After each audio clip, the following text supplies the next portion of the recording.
नमस्कार, आप देख रहे हैं वार्तिक टीवी और मैं हूं सुभाष शर्मा। वार्तिक टीवी का ये जो कार्यक्रम है ये संक्षिप्त कार्यक्रम रहेगा और खबरों की खबर का एक कार्यक्रम है। कुछ खबरें हैं जिनके ऊपर उनकी खबर लेनी है और हम प्रोग्राम में आगे बढ़ें इससे पहले आपसे आग्रह है कि हमारे जो वीडियोज़ हैं आप तक नियमित रूप से पहुंच सकें। इसके लिए आप हमारे यूट्यूब चैनल को प्लीज़ सब्सक्राइब कर लीजिए और बेल का आइकन दबा लीजिए जिससे कि हमारे नोटिफिकेशन आप तक पहुँच सकें और खबरों की जो खबर लेने का हमारा ये जो प्रोग्राम है ये आप तक पहुंच सके टाइमली। तो आज का जो प्रोग्राम है वो करने जा रहे हैं दो किस्सों के ऊपर। इन खबरों में किस्से हैं। एक कहावत आपने सुनी होगी, हिम्मतें मर्दा मददे खुदा। ये मोटिवेशनल पंक्तियां हैं। हर मोटिवेशन देने वाले व्यक्ति से आपने जरूर सुना होगा।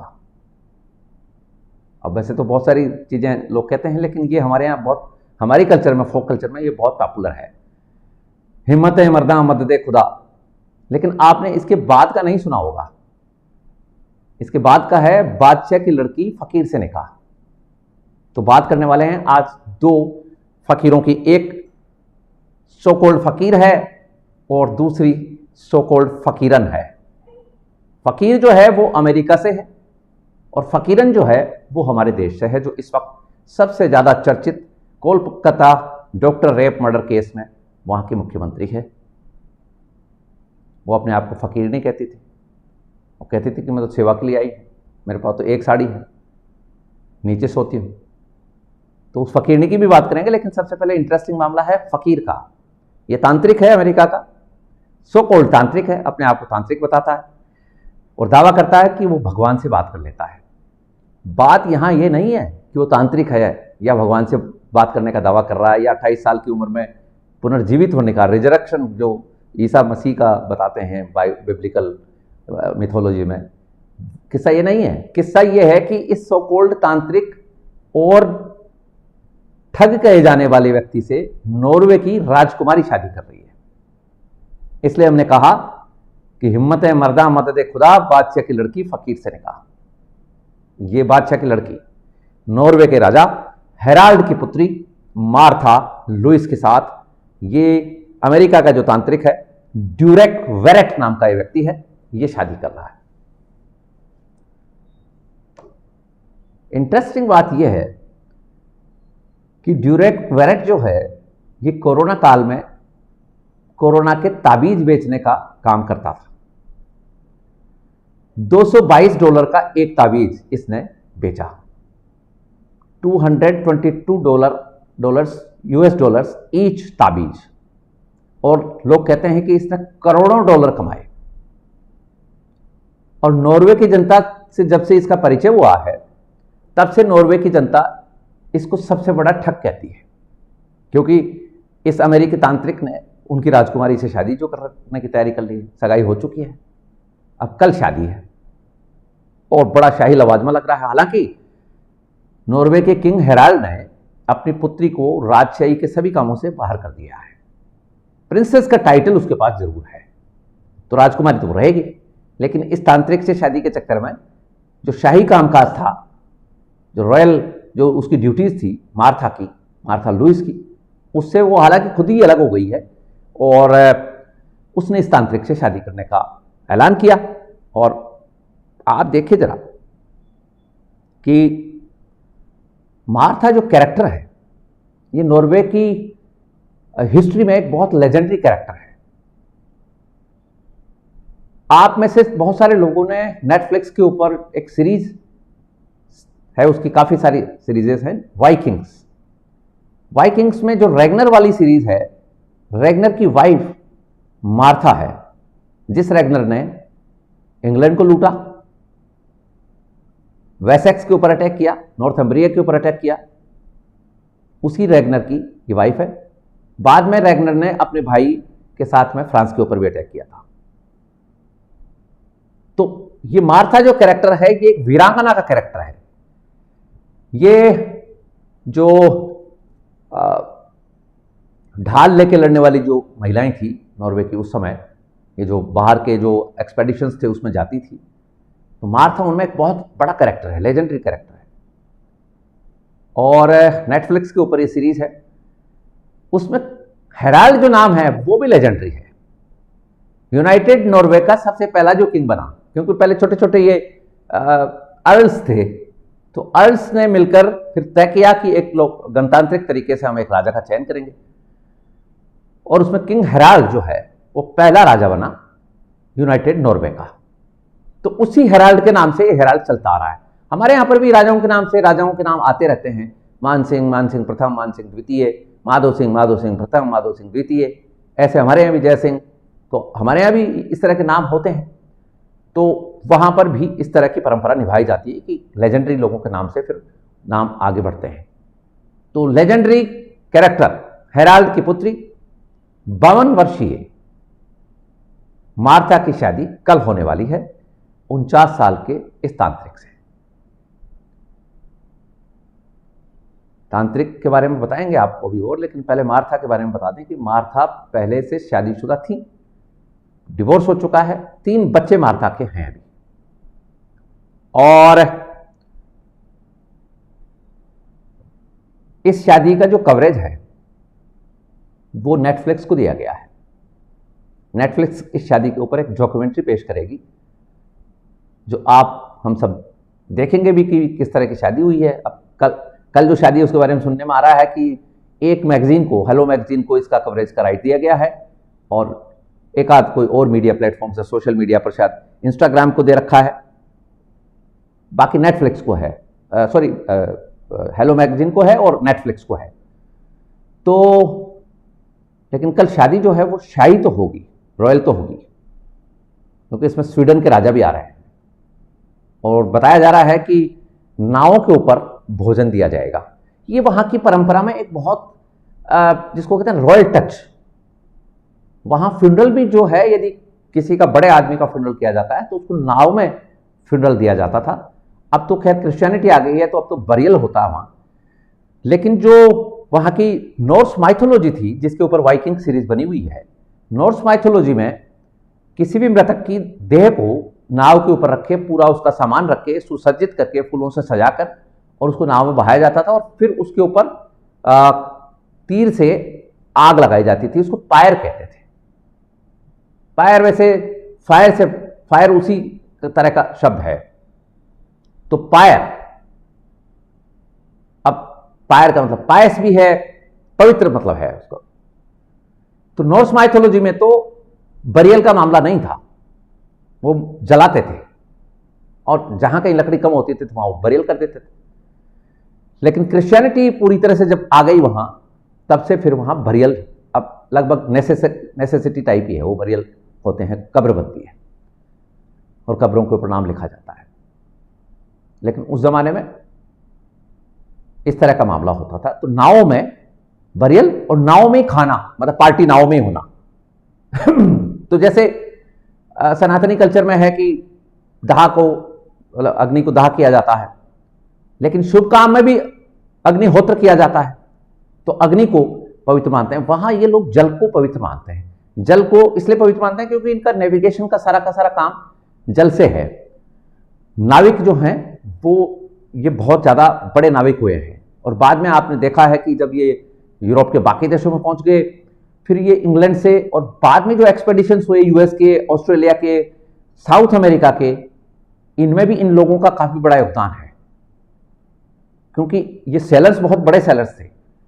बहरहाल हम उसकी बात आज नहीं करेंगे, हिस्ट्री के उस पार्ट की। लेकिन ये जो मार्था है, ये कल इस नॉर्वे के सबसे बड़े ठग के साथ में शादी के बंधन में बंधने वाली है। और ये जो ड्यूरेक वेरेट है, ये चोरी के कई मामलों में गिरफ्तार हो चुका है। बताया जाता है कि एक बार ये घर में पार्टी कर रहा था ना, नशे में धुत सारे लोग, अब उसमें घर में आग लग गई। पुलिस ने गिरफ्तार किया, कोर्ट ने सजा सुनाई। इतना ही नहीं, बस में टिकट न खरीदने के आरोप में भी ये अंदर रह चुका है। ऐसे व्यक्ति से बादशाह की लड़की शादी कर रही है। अब आप सोचो कि ये फकीर ने किस तरह का भेष बदला होगा, क्या किया होगा इसने। हमारे देश में यदि होता और कोरोना के ताबीज बेचता तो ये अंदर होता, ये राजकुमारी से शादी करना तो भूल जाता। आप हमने देखा है कि बाबा रामदेव की आयुर्वेद आधारित कोरोनिल टेबलेट के ऊपर जिस तरह से हंगामा हुआ और बाद में मेडिकल काउंसिल वगैरह कोर्ट में गई और कोर्ट ने बाबा रामदेव को बिना शर्त माफी मांगने को कहा, कोर्ट में तलब किया गया। एक तरह से किस तरह का मामला रहा आप सबने देखा है कोर्ट का मामला, इसलिए हम कमेंट नहीं करना चाहते। लेकिन बाबा रामदेव को जिस तरह से बुलाया गया, फटकार लगाई गई कोर्ट रूम में, जिस तरह की बातें हुई, तो ड्यूरेक वेरेट यदि भारत में होता तो नॉर्वे की राजकुमारी से शादी तो नहीं कर सकता था, जेल की सलाखों के पीछे होता है। $222 में आप एक ताबीज बेच रहे हैं, तो ये इस तरह का मामला है। अब इससे एक और अंदाजा आपको लग सकता है कि ये सब चीजें भारत में ही नहीं चलती हैं। ये जो सुपरस्टिशियस जो मसले हैं, टोना टोटका है, गंडे ताबीज हैं, झाड़ फूंक है, ये वहां पर भी चलते हैं और राजकुमारी राजमहलों में चल रहे हैं। अब वैसे तो ये कहा जाता है कि राजमहलों की प्राचीरें जो होती हैं वो बहुत ऊंची होती हैं, उनमें ज्ञान का प्रकाश कम ही जा पाता है, ज्ञानी लोग तो बाहर ही रहते हैं। तो ये भी कहानी है कि एलिजाबेथ जो इंग्लैंड की महारानी थी, उनको पढ़ाने एक फिलोसफर जाया करते थे। फिलोसफर को लगा कि ये मूढ़मती है, उन्होंने मना कर दिया। स्कूल भेजना नहीं चाहते रॉयल्स, भाई कॉमनर्स के साथ थोड़ी पढ़ेंगे हमारे बच्चे, कॉमनर्स से मिलेंगे नहीं, कॉमनर्स से हाथ नहीं मिलाएंगे, कॉमनर्स के साथ बैठेंगे उठेंगे नहीं। ये बात यही नहीं, वहां पर भी लागू है। और कुछ मामले तो ऐसे हैं जिनमें वहां से आई हुई परंपराएं बाद में भारत के प्रिंसली स्टेट्स भी निभाते थे। पब्लिक से दूर रहो, थोड़ा रॉयल टच दो, हाथों में दस्ताने पहन के हाथ मिलाओ, ये रॉयल टच यूरोप से आता है। तो नॉर्वे की राजकुमारी यदि कॉमनर से मिलती, पढ़ती, लिखती, कुछ समझ में आती बात, तो फिर ड्यूरेक वेरेट जैसे तांत्रिक ठग से शादी तो नहीं करती।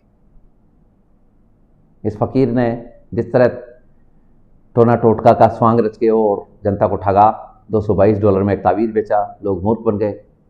क्योंकि वही वाली बात है, जापान में एक बार भूकंप आया और वहाँ पर एक ब्रिटिश सिटीजन जो था, उस वक्त जापान में ब्रिटिश का बहुत बड़ा उपनिवेश था, तो ब्रिटिश सिटीजन एक ठेले के ऊपर कुछ पिल्स रख के, गोलियों के पैकेट रख के, और माइक से आवाज़ लगा रहा था कि एंटी अर्थक्वेक पिल्स ले लो। जोर जोर से कह रहा था एंटी अर्थक्वेक पिल्स ले लो, एंटी अर्थक्वेक पिल्स ले लो, भूकंप रोधी गोलियां ले लो। तो वहां लोग इकट्ठे हो गए, उनमें से कोई समझदार आदमी था, उसने कहा कि इज इट पॉसिबल, क्या ये संभव है? तो उसने, ब्रिटिश सिटीजन ने जवाब दिया, वो भी ड्यूरेक वेरेट का ही भाई था, उसने जवाब दिया कि then what is the alternate, have a pill and go to the bed, sleep. भाई एक गोली खा लो और सो जाओ, नींद तो आएगी कम से कम, भूकंप से तो क्या बचना है। तो इस $222 के ताबीज से तो कोई बचाव नहीं था, लेकिन इतना था कि ये ताबीज आपको थोड़ी कि हाँ मेरे पास ताबीज है, मैं बच सकता हूं। तो ये ह्यूमन जो टेंडेंसी है, ह्यूमन जो वीकनेस है, ये सब जगह है। साउथ अमेरिका में ले लो, अमेरिका में ले लो, यूरोप में ले लो। अब ये नॉर्वे की राजकुमारी, आप सोचिए जरा, ह्यूमन इंडेक्स जहां का इतना जबरदस्त है। ये जो स्कैंडिनेवियन कंट्रीज हैं, यहाँ बहुत फ्रीडम है, लाइफ अच्छी है, लेकिन आप देखिए किस तरह से एक चक्कर में आई है और अच्छी भली गृहस्थी छोड़कर तांत्रिक के चक्कर में आ गई है। तो बहरहाल फकीर ड्यूरेक वेरेट कल नॉर्वे के दामाद बन जाएंगे, नॉर्वे की रॉयल फैमिली के दामाद बन जाएंगे। ये तो फकीर ड्यूरेक वेरेट की कहानी है। अब हमारी जो देश की फकीरनी है, सो कॉल्ड फकीरनी, जनता के लिए समर्पित, एनजीओ टाइप काम करने वाली, लाभ हानि का कोई चक्कर नहीं, गृहस्थी वाड़े का कोई चक्कर नहीं, लोभ मोह माया से दूर ये जो ममता है, पश्चिमी बंगाल की मुख्यमंत्री, जो खुद मुख्यमंत्री भी हैं और खुद गृहमंत्री भी हैं, रेप मर्डर केस में, युवा डॉक्टर के रेप मर्डर केस में सुप्रीम कोर्ट ने कहा, चीफ जस्टिस डीवाई चंद्रचूड़ ने कहा कि 30 साल के उनके करियर में इस तरह की लापरवाही कभी सामने नहीं आई है, जिस तरह के सामने ये डॉक्टर रेप मर्डर में सामने आई है। पुलिस की नेग्लिजेंस, प्रशासन की नेग्लिजेंस, इस नेग्लिजेंस को छुपाने के लिए और देश भर में जो मुंह काला हो रखा है पश्चिम बंगाल के एडमिनिस्ट्रेशन का, उसको छुपाने के लिए ममता बनर्जी ने एक नया पैंतरा अपनाया है। और अब आप इसको यूं भी कह सकते हैं कि उल्टा चोर चौकीदार को डांटे। यहां कोतवाल शब्द इस्तेमाल नहीं कर रहे हैं, चौकीदार।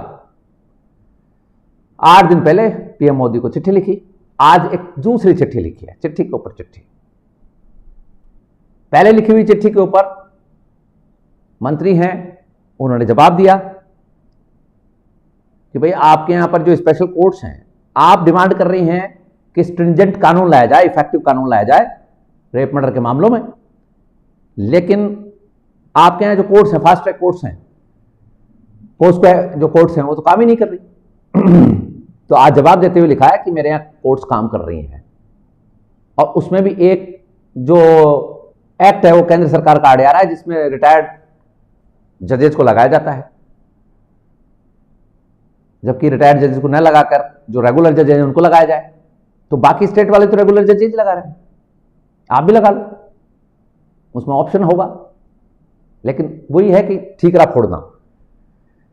तो पीएम मोदी को डिमांड ये कर रही है ममता बनर्जी कि आप ऐसा एक इफेक्टिव कानून लाइए जो कि रेप के जो अपराधी हैं इनको कड़ी सजा दिला सके, ऐसा कानून आप पास कराइए संसद में। जबकि संसद में पहले ही पोस्को एक्ट लागू रखा है, संसद ने पास किया है निर्भया के मामले में, लेकिन वो नहीं, यहां पीएम को घेरने की तैयारी चल रही है। खुद की सरकार है, खुद की पार्टी धरने पर बैठी हुई है, किसके खिलाफ? पीएम के खिलाफ। संविधान का कोई लेना देना नहीं है। ये जो संविधान की बातें करते हैं किताब हाथ में लेके, अब यहां संविधान नहीं है।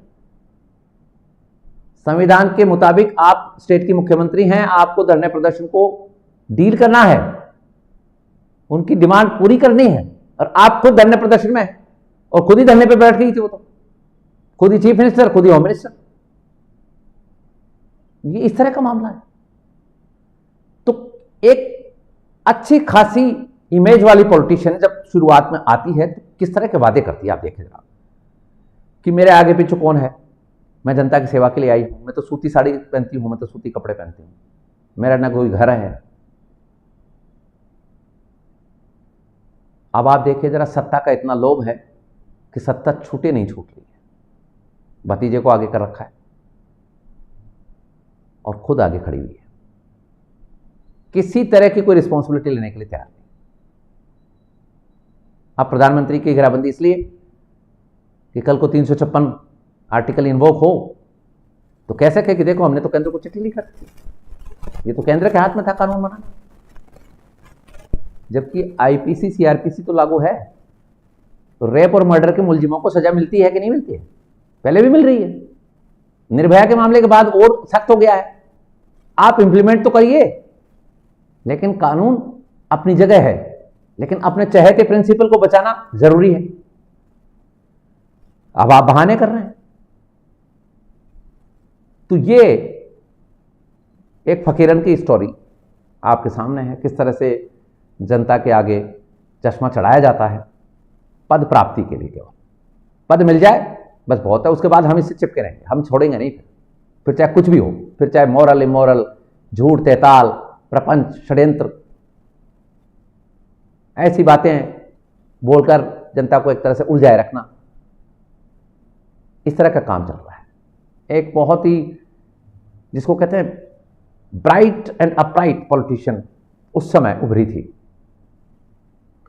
लोगों ने विश्वास किया, और ममता बनर्जी ने कहा कि मैं वेस्ट बंगाल में जितने भी ये जो अवैध बांग्लादेशी घुसे हुए हैं, घुसपैठिए, इनको निकालूंगी, लॉ एंड ऑर्डर ठीक करूंगी, और ये जो कम्युनिस्टों ने वहां उद्योग धंधे बंद करा दिए हैं, वहां का माहौल खराब कर रखा है, कानून व्यवस्था खत्म है, मैं इन सबसे डील करूंगी और पश्चिम बंगाल की आम जनता के लिए काम करूंगी, क्योंकि मेरे आगे पीछे कोई है नहीं। जनता ने भरोसा कर लिया। अब जो टीएमसी खड़ी हो गई है, कम्युनिस्ट खत्म हो चुके हैं, बीजेपी के वहां अभी कोई पांव नहीं है, थोड़ा बहुत पांव बनता है, लेकिन इनके जो राजनेता हैं वो फिर पीछे हट जाते हैं। तो टीएमसी जो है वो इस वक्त ये है कि टीएमसी से कोई पंगा नहीं ले सकता है। TMC is a syndicate now. अब टीएमसी पश्चिम बंगाल के हर दूसरे घर में इफेक्टिव है, किसी भी तरह से वो घुसी हुई है। तो अब ममता बनर्जी सत्ता का इतना लोभ ओढ़ चुकी हैं कि अब उनसे मॉरल इमोरल झूठ सच का कोई फैसला नहीं हो पा रहा है। वो वाकई ममता में उलझ गई है। जैसा नाम वैसा काम। जो ये कहती थी कि मेरे आगे पीछे कौन, अब भतीजे को लेकर आ गई, गद्दी नशीन उसको कर देगी, उत्तराधिकारी बनाएगी। तो ममता से भरी हुई और बाकी छल प्रपंचों से एकदम ओतप्रोत है, जिसको कहते हैं पूरी तरह से नहा गई हैं उस दलदल में, जो दलदल व्यक्ति को, अच्छे खासे व्यक्ति को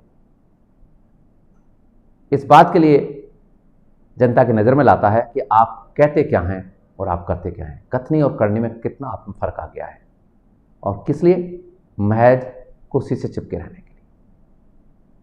तो ये है वेस्ट बंगाल की ममता बनर्जी। और हमने किस्सा सुनाया आपको वेरेट का, जो महाठग कहा जाता है। तो ये फकीर है, कल शादी है इसकी। नेटफ्लिक्स के ऊपर तो आपको बाद में कवरेज मिलेगा, लेकिन कल मीडिया हाउसेस तो कुछ कवर करेंगे, कुछ फोटो वोटो तो मिल जाएगी आपको। तो ये था आज का कार्यक्रम। आपने हमें ज्वाइन किया, इसके लिए आपका बहुत बहुत आभार, धन्यवाद, नमस्कार।